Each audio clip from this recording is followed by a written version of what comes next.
Fala Clayton, tudo bem? Esse é um vídeo complementar ao laudo Magia do Discurso que você recebeu, já deve ter dado uma olhada aí na sua casa. Vou fazer alguns comentários e inserir você em algumas técnicas relevantes naquilo que eu considero que você precisa melhorar urgente e fazer alguns comentários sobre aquilo que você está muito bem.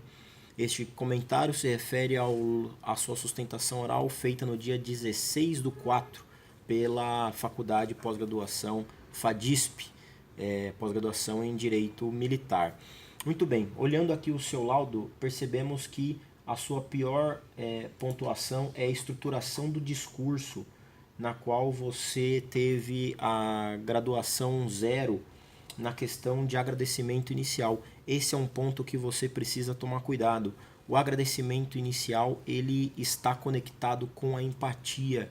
Então é necessário que você, antes de realmente entrar no assunto que você vai debater, que você faça uma saudação um pouco mais calorosa, um pouco mais empática com o seu auditório, com os juízes, que você faça uma saudação para eles um pouco mais amistosa. Cuidado ao entrar direto no assunto e se cria uma barreira de você com o seu auditório, com o seu grupo. Então você não fez o agradecimento inicial, isso é muito importante, inclusive falamos na última aula, não sei se você estava presente. E da mesma forma, a energia final, você teve a nota 1, porque você ao final, você simplesmente disse o que a sua finalizou o seu discurso, agradeceu e acabou. Volte na energia final, faça algum tipo de comentário aos juízes, agradeça eles novamente, faça uma reflexão, vá com calma, finalize com calma. É relevante finalizar com calma, porque os juízes, o auditório, o jurado, qualquer um que esteja te ouvindo, eles vão lembrar muito da parte final do seu discurso, psicologicamente, emocionalmente falando. A parte final do discurso é uma das partes que mais se recordam, então eles têm que sair de lá com uma boa sensação, ok?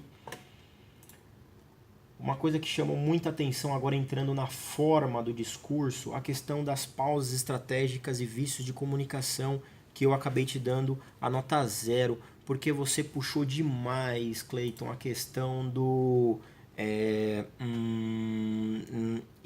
essa questão entre as palavras, entre as frases, se repetiu demais. Isso tem que tomar muito cuidado, porque isso torna o discurso pesado, difícil.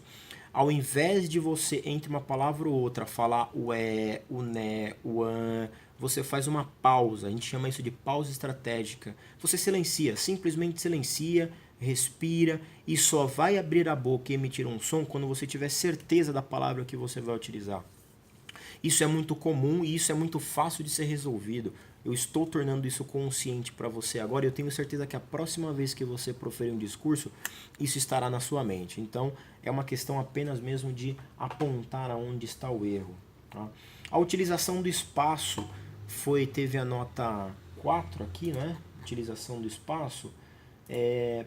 Porque teve uma nota não foi tão ruim, porque você saiu do local onde você estava, se movimentou, parou num ponto interessante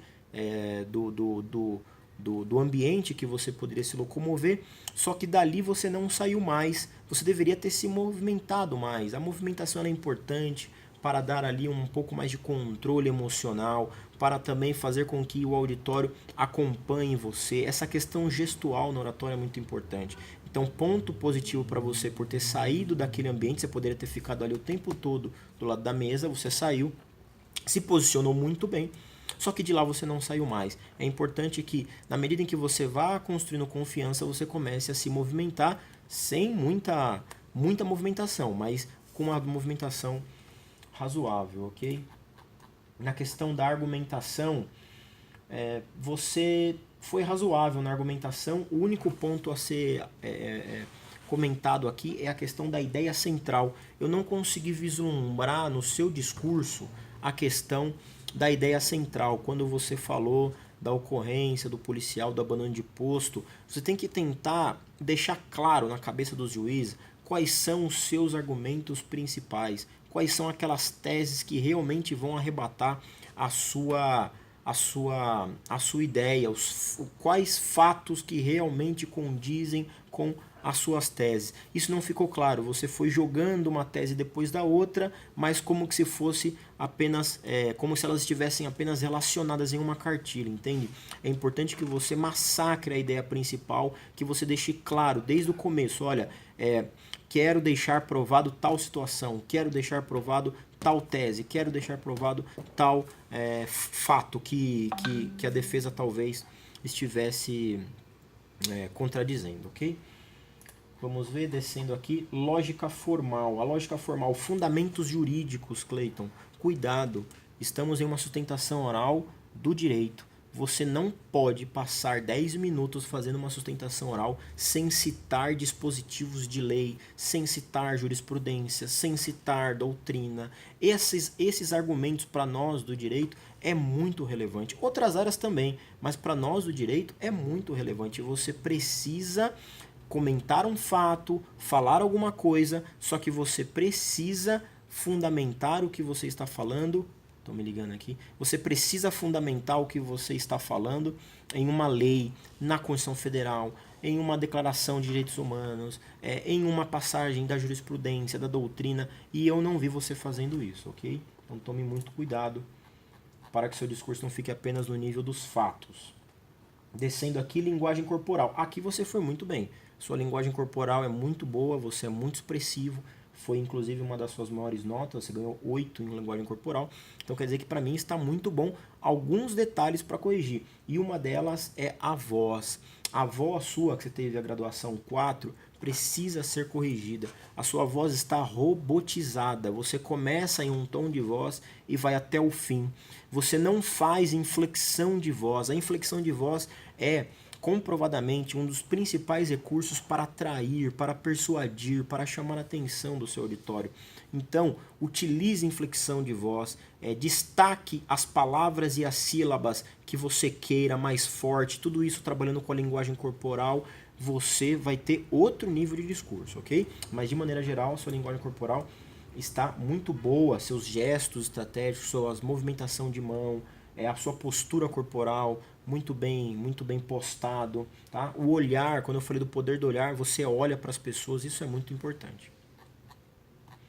Controle emocional, você esteve o tempo todo muito bem, muito equilibrado. Há questõezinhas aí de uma nota, outra que subiu, outra desceu, mas de maneira geral você está muito bem no seu controle emocional. E o domínio da ansiedade você teve grau 10, então eu até colocaria você em um outro fator de avaliação, com certeza para avançado, porque o seu domínio de ansiedade, a sua tranquilidade ao falar é realmente algo notável. Nem todo mundo consegue ir lá, não perder a linha de raciocínio, falar com uma tranquilidade, a gente percebe até na respiração que você está bem sereno. E isso é importante, é um ponto forte seu, você deve valorizar isso, ok?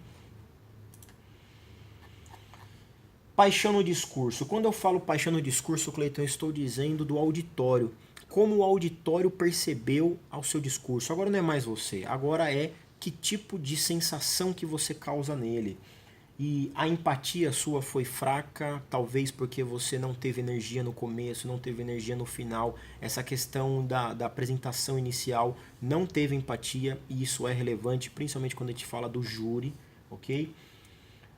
E aí as notas acabam caindo também, né? Persuasão, quer dizer, a sua capacidade de convencer as pessoas. Veja, não por questões lógicas, porque por questões lógicas está lá em cima.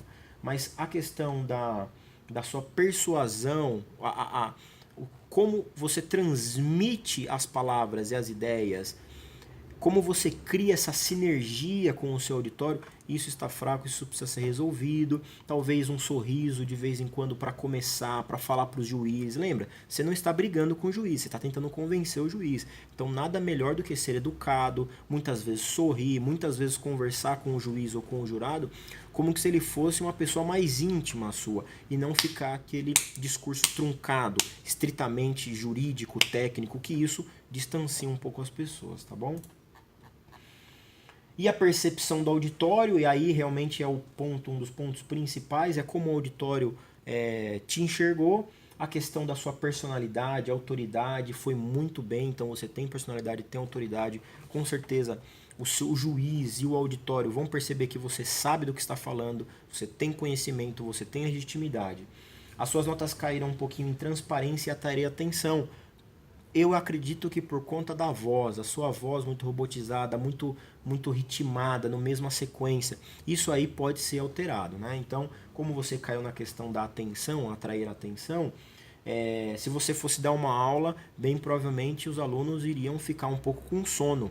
Apesar de que aquele aluno que quisesse muito prestar atenção em você, ele acharia a melhor aula, porque você foi técnico. Mas os demais você teria um pouco de dificuldade de manter a atenção dos alunos. Corrija isso. E o último item, a sensação. A sensação caiu.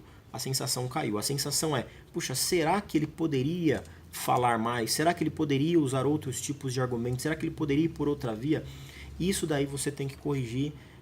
E eu acredito que seja por conta da qualidade dos argumentos que você utilizou. Por falar nisso, eu percebi que eu pulei aqui a questão da lógica formal. Não, eu trabalhei a lógica formal.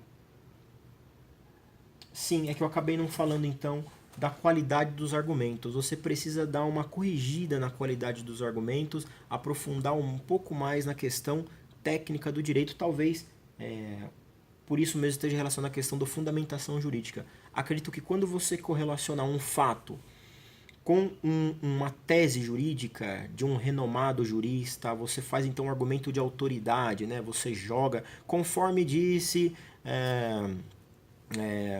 Mirabete, conforme diz o STF, conforme já decidido, e aí você joga uma citação dessa, com certeza a qualidade do seu argumento vai melhorar e muito. Ok? Deixa eu ver se tem mais alguma coisa. Ah, sim.